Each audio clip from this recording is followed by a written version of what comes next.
Hey guys, welcome back to the Steel Forum for part 3 of our episode with the man, the legend, Bruce Vaughan. After we got done with our official recording, we kept on talking, as we're wont to do with anybody who's a detailer. There's so much for us to share and talk about, and we often don't get those opportunities. One of the reasons that we created this channel. So enjoy that conversation. We do talk a lot about SDS2 in this video, so if you are not an SDS2 detailer, I recommend you go find one of our other videos. Speaking of other videos, we are very eager to create content that you guys are all interested in. If you happen to be a non-SDS2 detailer and you're watching, let us please know what type of things you'd like to hear about, whether it be code issues or how to make great looking drawings, or what some of the complications of dealing with an engineer or some contract requirements for engineering. All of those things are within the scope of what we can do and talk about for you, but we need to hear from you to let us know what it is that we can provide for you. So please let us know down in those comments, or even if you just want to say hello, let us know who you are, where you're coming from, and we would very much appreciate that. This is kind of a hobby for us, but we do spend a lot of time doing it. We'd like to know why you're here so that we can make sure that our time is being well spent. So let us know down in the comments, and we look forward to hearing back from you here on the Steel Forum.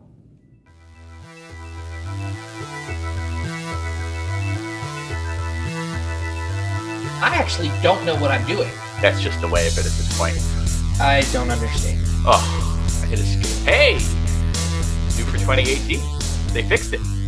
So I'll have to cut that part out. Yes, I guess you will. I love talking shop, as you probably guessed.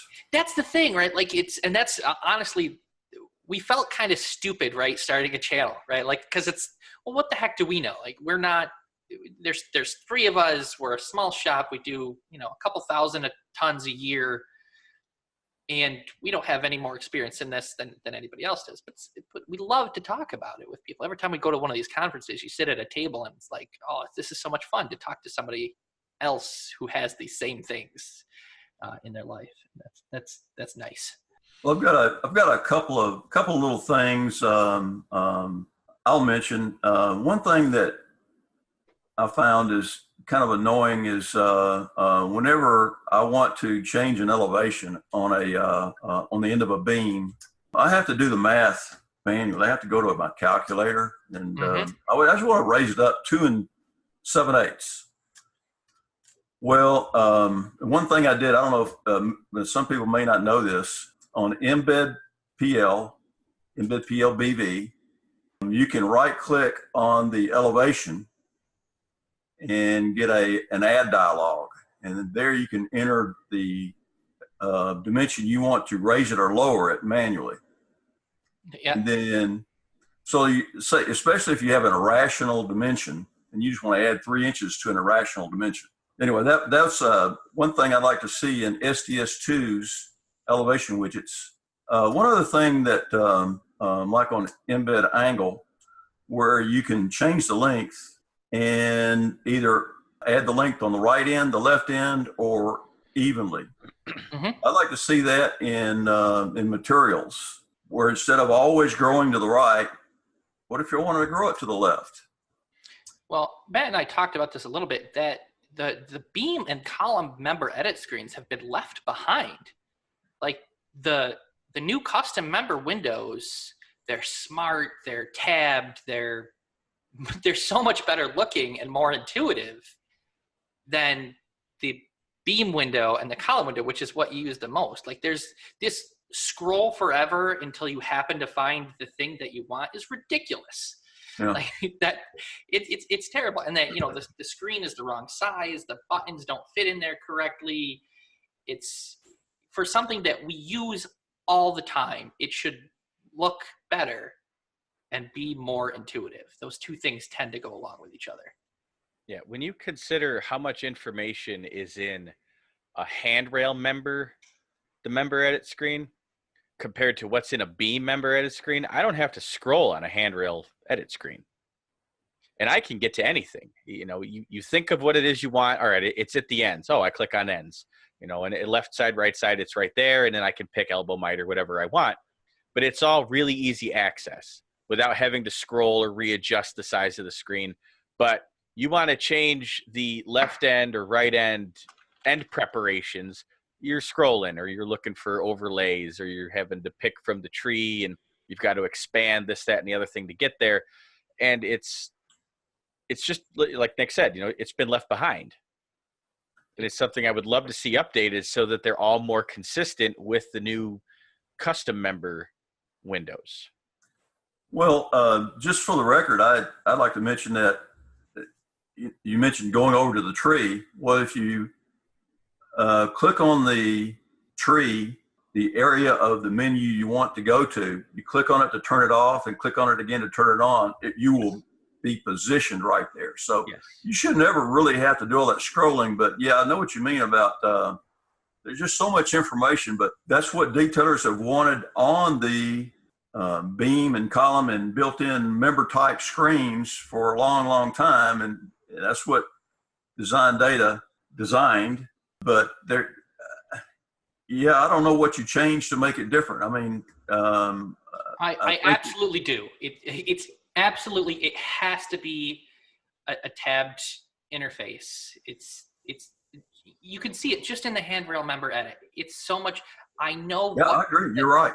When I get to the right spot, right? And every program since this series, you use Bluebeam, right? And you got your toolbars. The same thing in STS2.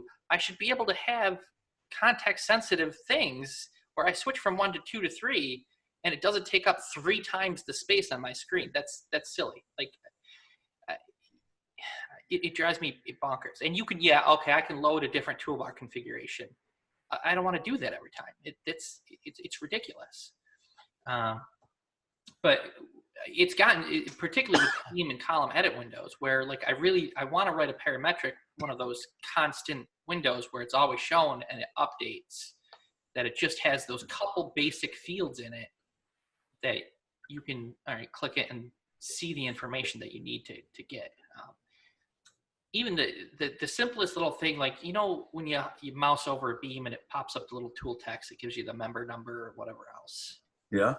Like if that could show the flange width and the depth of that beam instead, like provide some useful information to me. Thank you, right? Like, yeah, we have other tools to get that information. We've got a parametric to do and all that stuff, but all of these It would be nice to be able to customize your tooltips. Yeah, like if I want that to show a custom property of checked or not checked or whatever else, is this galvanized? Is this? Let me just tell you what to put in there. Always give me the access to that. Open mind. I don't know if you watched our latest thing, but we just did a whole. I don't think I saw your latest one. Our latest one is what the heck is a PR? And it talks a lot about the difference between an idea that's worthy of open mind and one that's just, can you fix this button because it doesn't work quite right?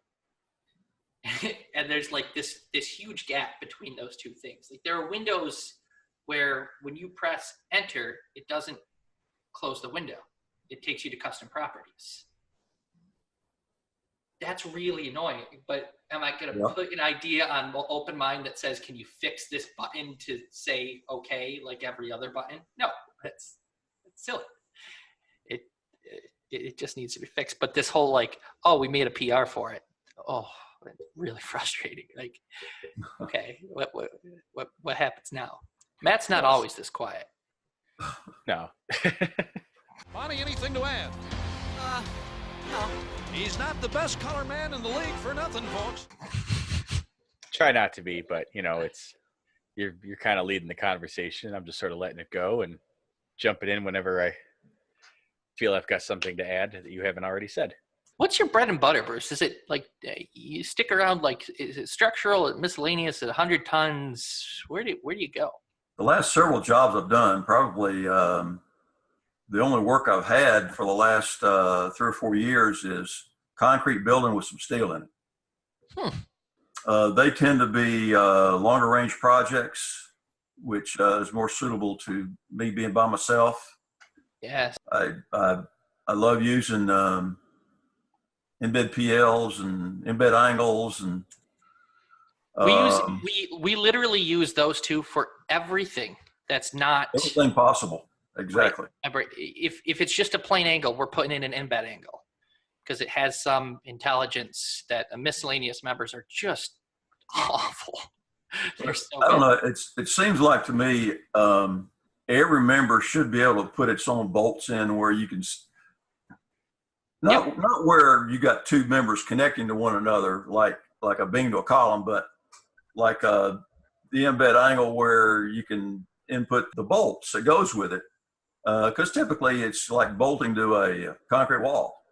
Yeah, And if you want expansion anchors, you want epoxy anchors. Well, also being able to get the epoxy portion of the anchor. yeah. Well, the fact that they still haven't figured out bolts is really frustrating, right? Bolts are still not right, and we're finding workarounds, we're tweaking, we're messing around. But man, for an epoxy bolt that is something that everybody uses on almost every job, an expansion bolt, same thing. We shouldn't be working around. It should be built in, and it should work exactly the way it's expected to work. Well, what about wells? I mean, they did some improvement on wells for 2018, I guess, but then they just stopped. Well, and getting a weld that improved a lot more. Right, that symbol comes into the drawing in a meaningful and useful way is almost impossible. It's like we don't almost exclusively we don't bother modeling the welds because the symbol it's either going to refuse to put in that weld for no reason whatsoever, or when it comes in, the symbol is garbage, just terrible.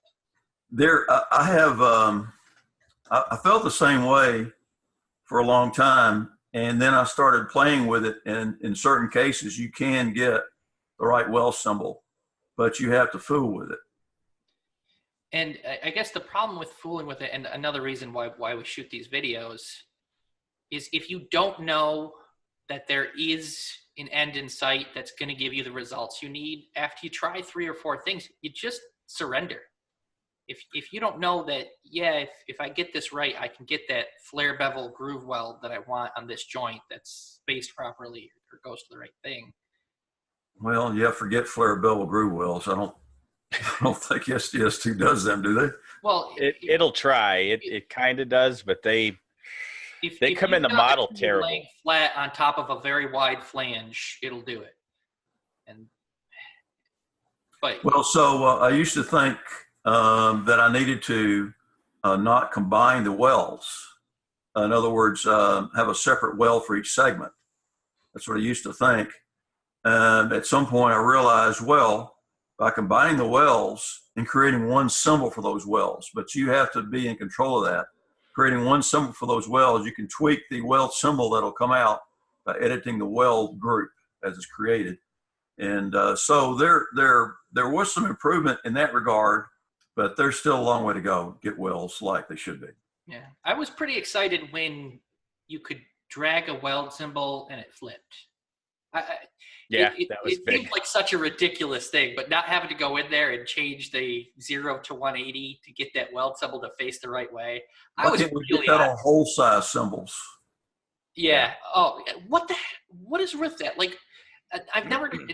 Who at SDS2 is going and creating that weld symbol or that hole symbol and then dragging it to the other side and seeing that line jut through it and thinking they're done programming that? No, you haven't added the feature yet. You haven't finished it. It doesn't work right. You know what's also interesting there, Nick, is now I've noticed this in 2018, and I don't know when this got put in, but label combos, if you drag that label text, it will flip the arrow to the other side, which is great. That's great. Except it rams the arrow into the first couple characters of the label once it flips it. So now you're going to have to then shift click and drag it over a little more to get it away from the arrow. Okay, Matt, try this. I've got a piece mark with a leader to it, okay? And I drag the piece mark a little bit. Oh man, it blows up. Yeah.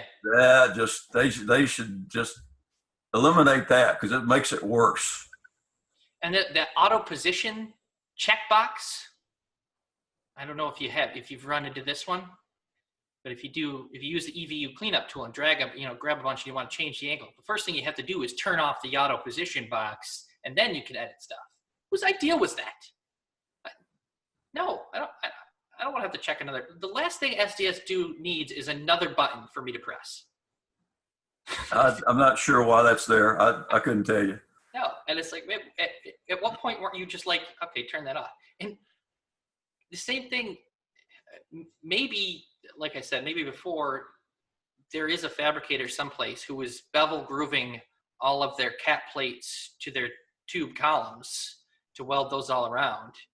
But I've never met one who's bevel grooving all of their cat plates and welding. No, it's a butt weld all around. Why can't I get a square butt weld? Please, Yeah. like that's got to be what, PR 17 or something like that. Give me the right weld symbol on these friggin' cat plates, and it's still not done. That should be the auto standard cat plate for a column if there's no beam framing over top of it. Right.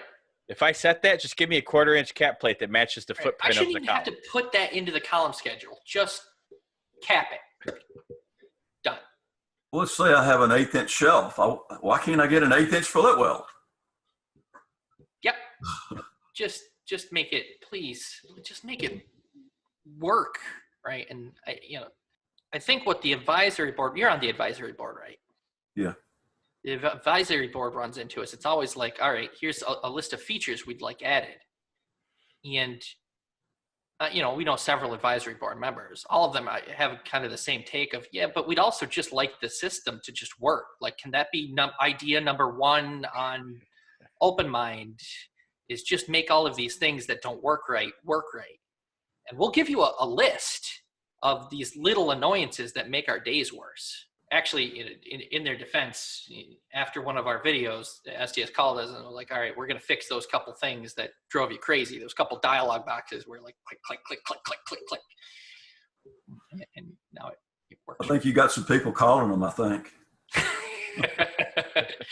Yeah, I imagine. But we understand their side of it too. Like, it's they don't know that these problems exist or what they really are. And I would like to encourage more people to shoot a minute-long video of what the problem is and why it's a problem and just send it to them, as opposed to, when you type it, it doesn't really come across.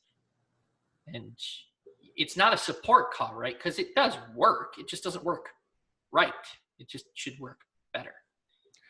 Well, that's what I've started doing with any of the bugs that I report is rather than typing it up and explaining it, I just start recording my screen and I demonstrate it while I gripe about it as I'm recording, and you can see how long this is taking because it's being slow, or, I click this and nothing happens, or the help file's not. Rather than trying to sit there and type it all out, I'll just record it for a few seconds and then upload that to them real quick. And it's gotten a better response. They can really see what the frustration is, and that has helped me to get more across to them where they're starting to fix some of the bugs that I'm reporting. And, misery loves company, right? Is that the we spend so much of our time in this that those tiny little annoyances really do go crazy. And I'm going to keep kicking them on. Get rid of the stupid main menu. I hate the main menu. I hate it. I just hate it. There's no reason for it to be there. They did give us, and I'll tell you this, you might already know it because you're, a ninja. But you can edit the text of your shortcut to SDS2 and it will take you directly into the model. Completely bypasses the main menu. No, I didn't know that. No. Yeah. So I know there's a command line you can use to go right to SDS2. Yeah, and that's what it is. You just edit the shortcut. That's what you're doing, I guess. Put that in. And then the properties.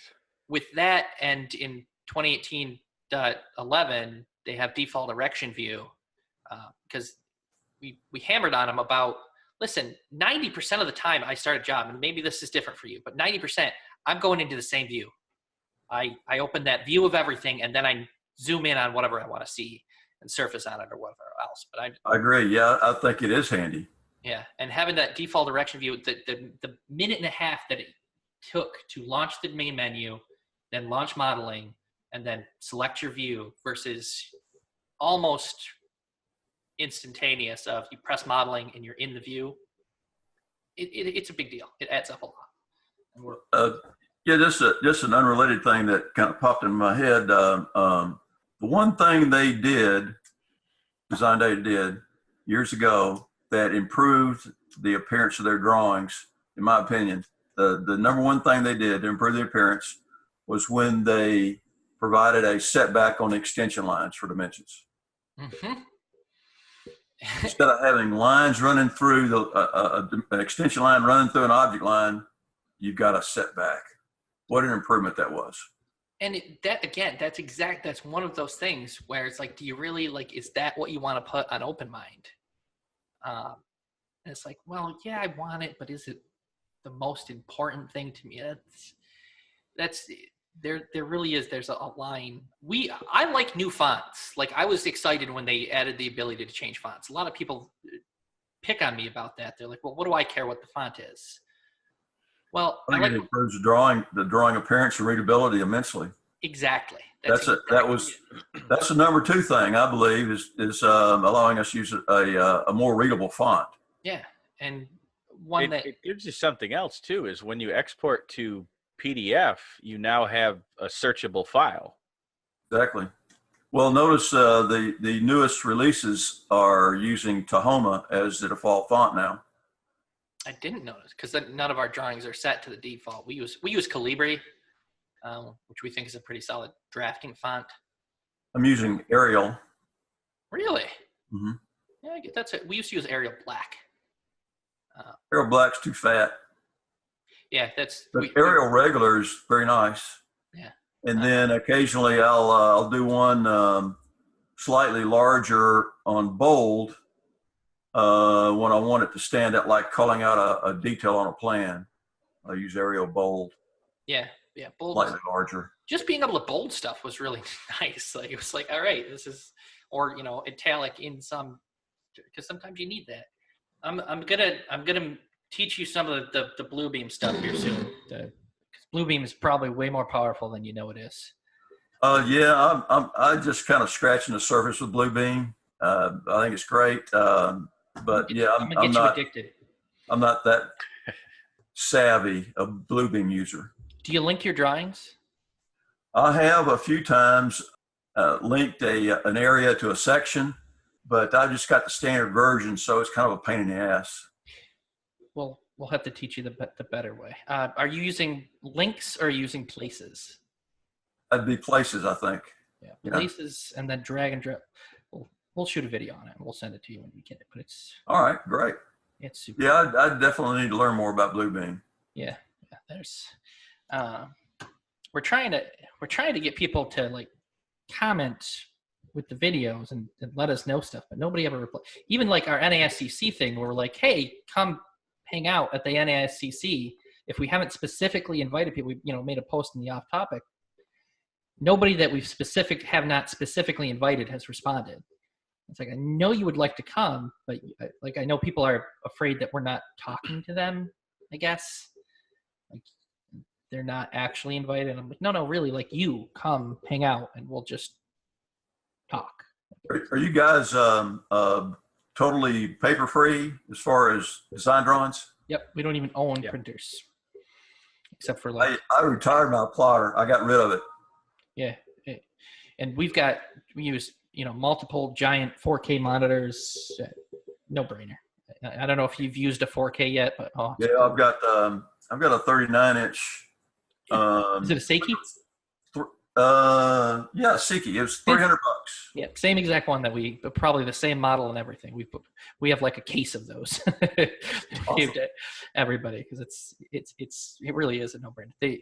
I don't know if you use it, but this is coming up in my checking video. Desk pins. Desk pins is a program, you click it, gives you a little thumbtack, and then you click it on the window. It keeps it always on top. Okay. And then what you can do is you can take your modeling window, and then you can make it as if it's a window in Bluebeam. So you cover up one of your splits, and then you have all of your drawings surrounding you, and still you can see your drawing and have the model up at the same time. So when you click back and forth, it's not changing the focus and hiding it. It's always there. It's right in front of you in the middle of your screen with all the sections and stuff off to the side. Super. Yeah, you need to do a video on that. Yeah. I started shooting it, and then, that's the hard part, right? Like, because we're detailers, we're doing all of this stuff in our time, and we're also making the time for this, and it's just a hobby, right? Like, it's There's been a few times where I've thought, well, hey, what I'm doing right here, I'd like to shoot a video of it because I think somebody might benefit from it. Mm-hmm. But just hadn't done it. So what's the best way to make a video for? So there's sharing? two things I would suggest. First is get a copy of OBS Studio. OBS Studio. That it's free software. It works really well. We'll have to put a link in the description on this video for it too. Yeah.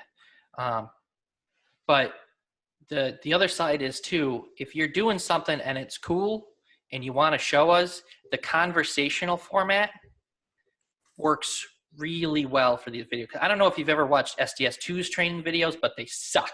They suck. They're terrible. Nobody wants to watch it. Whereas if there's somebody like, and that's our first video sucked too, because we were trying to just have one person read a script and teach it, and it's no fun to watch. It's tedious. It takes too long. They move way too slow.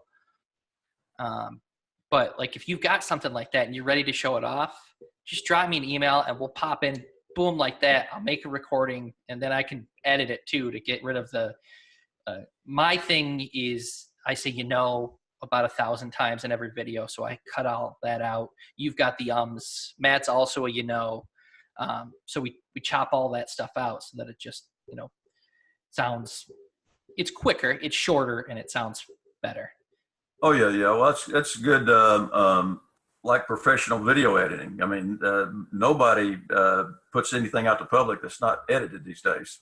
Yeah, you can't. And the learning curve on getting that editing done is another task you'd have to overcome. Yeah, we spent some time. And, obviously, we bought microphones and better cameras and all that stuff so that it would be just a little bit better of an experience for you can't see this off screen, but I've got a giant. Yeah. I was gonna say, why don't I whip up my phone or camera here and give a little tour? Yeah, I got a giant light pole, and it's like a freaking studio. There's a primary monitor. I mean, I'll release this. There's a monitor. I'm turning my head like. Got the surface. Back some. Yeah, there's my Siki Yep. and my intermediate. There's my emails, and then there's my main monitor. Yep, that's almost it. We've all got the same. We've got that throwaway screen where it's just all right. People are bothering. See those? Yeah, I got my AutoCAD drawings published. Let's see, was 1988. How old were you at 88, Nick? 6 years old. Well, anyway. Yeah. So I don't know. We're trying to get a little bit more engagement, people to start chatting and stuff like that. Because just talking with you for those couple minutes, you've got those different set of complaints. We want to verbalize everybody's complaints because. And, when we were talking with Steph at SDS2, I was like, listen, I don't have the arrogance that I think that everything that I want is the most important thing to SDS2.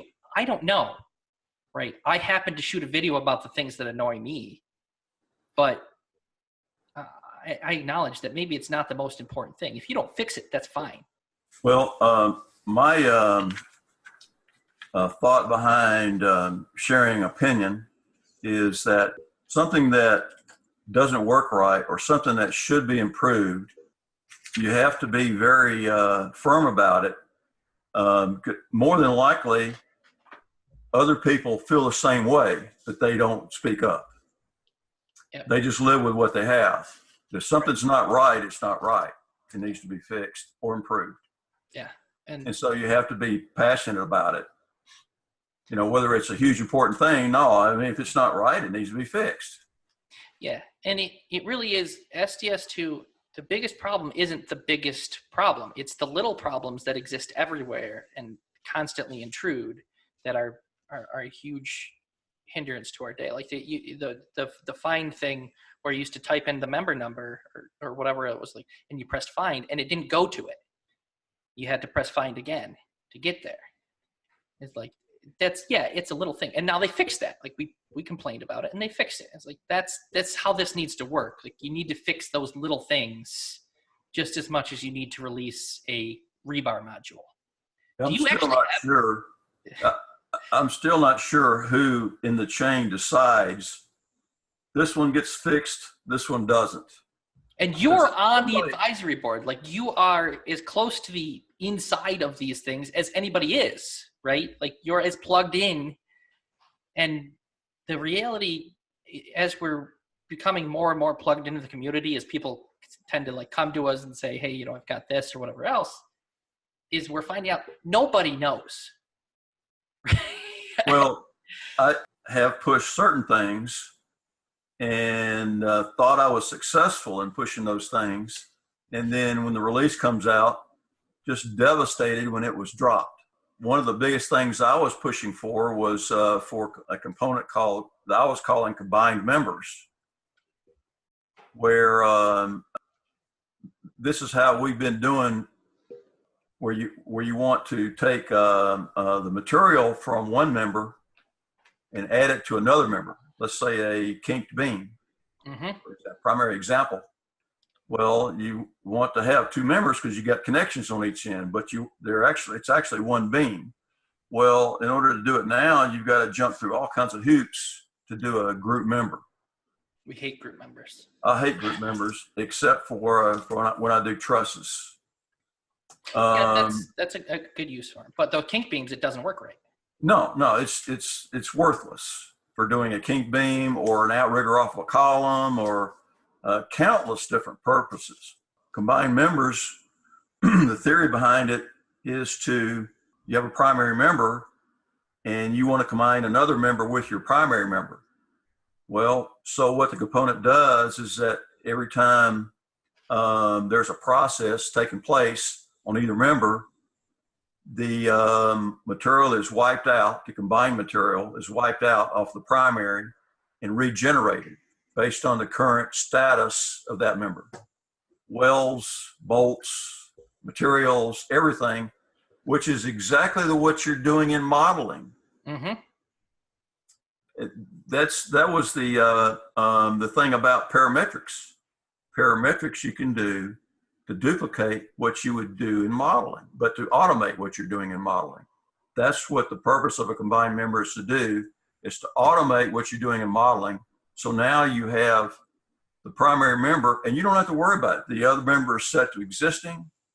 Your page and line numbers are maintained, and all you have to do is detail the primary member and everything's good. You don't have to worry about, well, what if this other member's changed? You don't have to worry about it. It automatically updates. But it was dropped 2 years in a row. It's like number 5 or 8 or something like that in OpenMind. And still didn't get done. Dropped. One of my, the things that I really want and that I'm going to be pushing for shortly is add sheet items. I need to be able to snap to a point. I need to be able to attach that to a thing so that I can move it. That's essentially a block, right? Add sheet items should be working like a block. And in order for that to work right, I need to be able to move it precisely and not just drag it to about where I go. It's great that now we can add sheet items and that they update if you fix the job standard detail. But if I can't snap it to something, I can't use it. You have to zoom in and eyeball. Sometimes I'll take some grid lines from the drawing and want to line it up. Only way to do it is to eyeball it. Yeah, and that's there's no reason for it to be that way. You should be able to snap it to the right spot and say what the snap point is and all that stuff. And so you're saying to snap it like what you would do in AutoCAD with viewports. No. At a Well, viewport or something. kind of, but really it's just a block. Like just imagine it as a block where you set in a block what its snap point is. And then when you drop it in, Oh, it's reference point, you're saying. Okay. yeah. So that would be so similar essentially to the setting a reference point in reference drawings, but something you could set in a global standard detail or job standard detail and then have that be the point it references when you move it. Located. Like, you can grab it. Like, because right now when you're moving sheet items around, you're just dragging them around to approximately the right place. Right. And the other thing that we have to have is the ability to lock/flatten a viewport so that when I'm trying to work in the area, I don't keep dragging the freaking view all over the screen because I think I'm clicking on a note, but really I'm dragging that stupid erection view off into space. And it turns out now all my section cuts don't line up anymore because I didn't notice, and I hit the freaking save button and I came back into it, and or the customer calls me up and he's like, "Why nothing lines up? Your section cuts go to nowhere." And I'm like, "Oh, did I really I was just trying to drag the note." Worst. The worst. So anyways, just in your Just one thing I was able to get. I think it was permanent to me. It was pushing it was a online. Do you find that to be useful? The snap mode online. I didn't Yes. know that they added that. Yes, that is fantastic. I mean, without that, having that was just a huge thing. And I kept bringing it up in meetings, and they go, "What would you need that for?" I said, golly, that's just a no-brainer. I have it in AutoCAD. Why can't I have it in SDS? Yeah, like they really I don't know what the whole thing is there, but it feels like there's no detailers working at SDS2, and that is super strange to me. Well, there's not. Aside from James Schwartz, as far as I know, he's the only one that they brought in as a detailer to give them a detailer's perspective. Yeah. And what was the other? Oh, when I'm trying to make a freaking brake line, and you want that arrow to be orthogonal. Nope, that's not a thing. Unless you stretch it, there's no way to keep that line straight. And I don't want to go through the time to lay out construction lines to make a friggin' brake line. I just put it there. Just stop bothering me with this. The one thing that I've always said is, it should do everything that AutoCAD can do and then be that much better. Yeah. I should have access to any tool that I can in AutoCAD, be it all these pre-made drawings of other trades parts and components, things like that. If I want to throw in masonry or screws or anything weird, wood, it should just have all of that. And then it should be, intelligent 3D modeling design software on top of that. To my mind, different. There's almost never a time when the whole symbol should not be orthogonal and pointing to a line. I don't know when that got introduced into common usage where that thing is just off and pointing to a hole. No, you point it to the dimension line and it's all the ones on that line. That's how a friggin' hole symbol works. It's how it's supposed to be. Yeah, a pointer, you can't Lock it. You can't hit ortho on and get the second point in a straight line. No. Orthogonal line. You have to put in a construction line. If you want exactly orthogonal, you have to put in a horizontal construction line or vertical construction line, whatever. You can't do it with a pointer. I don't know why. Yeah, I don't know why either. Like if all of their features, if everything they did before they released it, they gave to or even before they made it, they talked to a detailer and said, "How should this work before we make it?" And then did that, we'd be in a much better place. Like there's so many things where I'm like, what were they thinking? Like I don't know who the dunderhead was who made the user adjusted layer be white and non-printed. No kidding. But the amount of people who have posted to the forums, "Hey, half of my drawing isn't printing. What's going on?" And they're like, "Oh, we made the enhancement to change all of your text to white. Enjoy. Right. And all it does is just bring instant hate from the detailers and the users rather than, nobody even at that point saw it for what its potential was. Like, oh, I can use this for checking. This would be a really great tool. It's just, this is the stupidest thing. Why did you force this on me? Oh my God, why is all my drawing printing white? Yeah. All it does is it makes people less likely to use a beta version. Yeah. And like they changed the dimensioning routine and everybody went, this sucks. It's slower and it's worse. Why did you do this? And they went, well, here are some buttons you can use to make it suck less. And I was like, but it didn't suck before. It was fine. Why did you change it? And they're like, well, somebody asked us to. I tell you about that. Yeah, I felt the same way at first, but now that I'm using it, I think it's superior. You use the horizontal and vertical though, right? Don't you? I have it on my hotkey for it to set the vertical, horizontal, or aligned. Yeah. And see, I could convince you if I spent the time that even the way they have it now sucks and it should be better. Okay, you'll have to show me. Because I think as it is now, it works better than it used to. It should be two-moded, right? It should be by default locked into orthogonal. It should create orthogonal dimensions unless you hit a modifier, and then it will create a rotated dimension based on the way that you do it. But it doesn't have to be horizontal, vertical, or that's orthogonal is a choice, and then non-orthogonal is a second.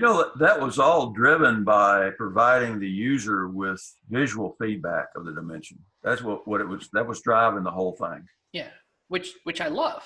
I absolutely adore that. But I think they screwed it up. I think. I think the intention is good, but the execution is where they fell down. The time that it should have provided the feedback was after I selected all my points, and then, okay, here's where I want that line to be.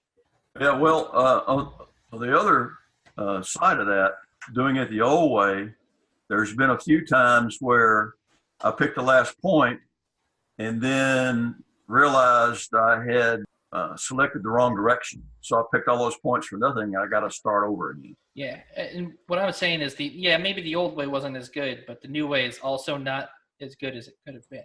All you need to do is look at AutoCAD. That's exactly how it works, right? Like you use that one tool or give us the dim continue tool. I'd be happy with that too. That was an option. All right, I think we all got work to do, right? Or lunch to have. Or lunch to have, yeah.